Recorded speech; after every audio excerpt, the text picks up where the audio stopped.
एकं शास्त्रं देवकीपुत्रगीतम् एको देव देवकीपुत्र एव एको मन्त्र तस्य नामानि यानि कर्मावपि एकं तस्य देवस्य सेवा हरे राम राम राम हरे हरे हरे कृष्ण कृष्ण कृष्ण हरे हरे। बोले योगेश्वर श्री कृष्ण भगवान की जय। आइए, स्वागत है आप सभी का अपनी भगवत गीता जी की इस जर्नी में। भगवत गीता जी की इस जर्नी में हम इसके चैप्टर नंबर 18 पर हैं, जो कि है मोक्ष संन्यास योग। इस चैप्टर के अंदर, या हम कहें कि इस पूरी गीता जी की जर्नी के अंदर, जो सबसे मोस्ट इम्पॉर्टेंट, मोस्ट कॉन्फिडेंशियल बात भगवान हमें बता रहे हैं, वो आज यही श्लोक है। 64 से 66 तक के श्लोक, इन 3 श्लोकों में प्रभु ने अपनी एक्सट्रीमली कॉन्फिडेंशियल बात हम सबके साथ शेयर कर दी है।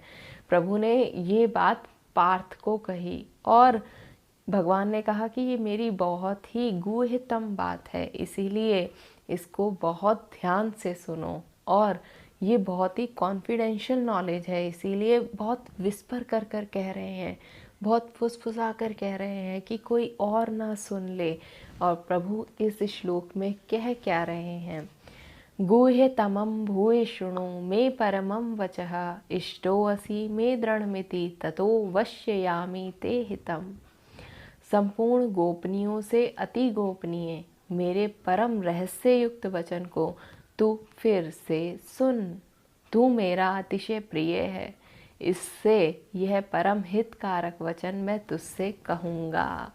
तू मेरा बहुत प्रिय है, इसीलिए मैं तुझसे इसको कहूँगा। उतनी इम्पॉर्टेंट बात जो कि एक प्रिय अपनी प्रिया को ही कह सकता है, वो नॉलेज भगवान आज पार्थ को दे रहे हैं। क्योंकि जब कोई भगवान का भक्त हो जाता है ना, तो भगवान उसके अधीन हो जाते हैं। अहम भक्त पराधीनो, तो इसीलिए ठाकुर जी कह देते हैं कि अगर कोई मेरा भक्त बन गया तो मेरा भक्त होना ही उसके लिए सबसे गूढ़तम बात है, फिर मैं उसके अधीन हो जाता हूँ। इसीलिए तो जब गोपियों के पास भगवान आते हैं और कहते हैं नेक सो माखन दे दे रही गोपी, तो कहते हैं अरे ठाड़ो रहे, पहले मुझे अपना काम करने दे, मेरे को ये कंडे बेलने दे। फिर वो ठाकुर जी उसका इंतज़ार करते हैं, भगवान उसके अधीन हो जाते हैं।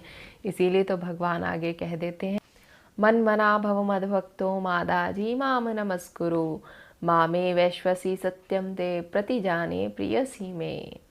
हे अर्जुन, तो मुझ में मन वाला हो, मेरा भक्त बन, मेरा पूजन करने वाला हो और मुझको प्रणाम कर। ऐसा करने से तू मुझे ही प्राप्त होगा, यह मैं तुझसे सत्य प्रतिज्ञा करता हूँ, क्योंकि तू मेरा अत्यंत प्रिय है।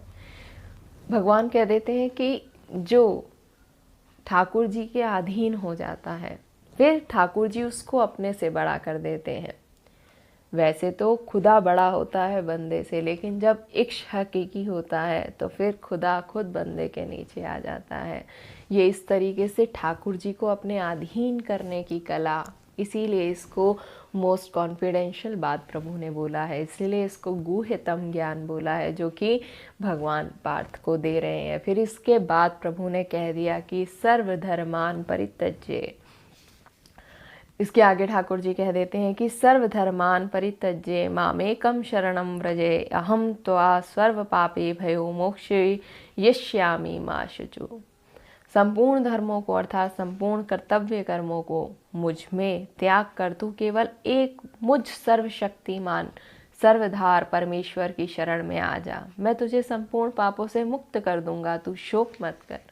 इसके बाद प्रभु कह देते हैं कि तू सबको छोड़ दे, सब धर्मों को छोड़ दे। ठाकुर जी कह देते हैं तू सबको छोड़ दे, जो सब बता रहे हैं सबको छोड़ दे। सब कहते हैं कि धर्म बड़े हैं, लेकिन ठाकुर जी कहते हैं कि सब धर्मों से भी बड़ा मैं हूँ, तू मेरी शरण में आ जा, सबको छोड़ दे, जो सब कह रहे हैं सबको कहने दे, बस तू मेरी शरण में आ जा। इसीलिए तो प्रभु बस इतना सा कहना चाहते हैं कि leave everything, just come to me and I will take care of you. तू मेरी शरण में आ जा।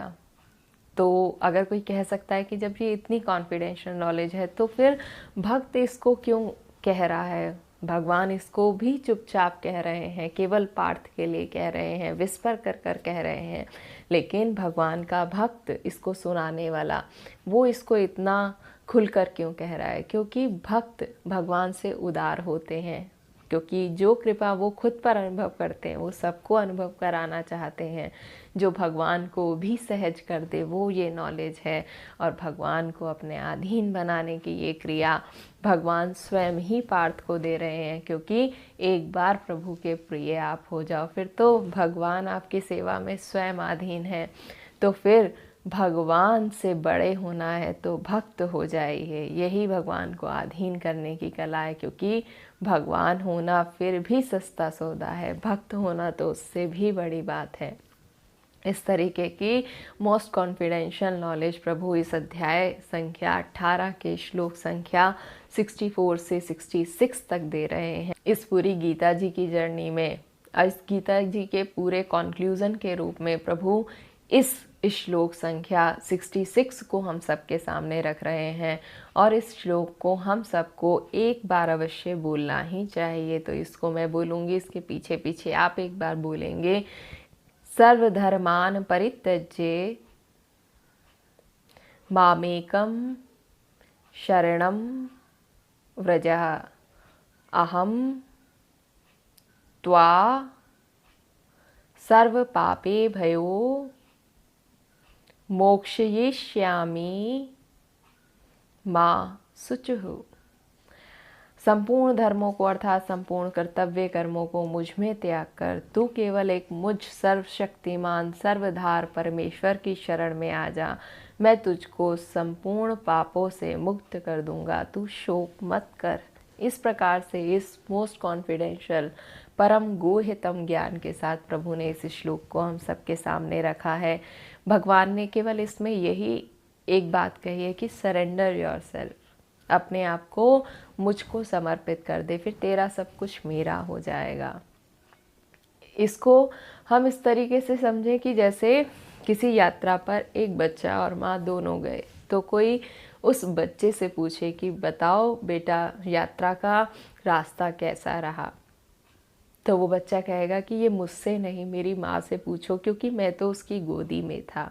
तो रास्ते की जो थकावट रही, रास्ते की जो दुर्गमता रही, वो मुझे नहीं मेरी माँ को पता होगी।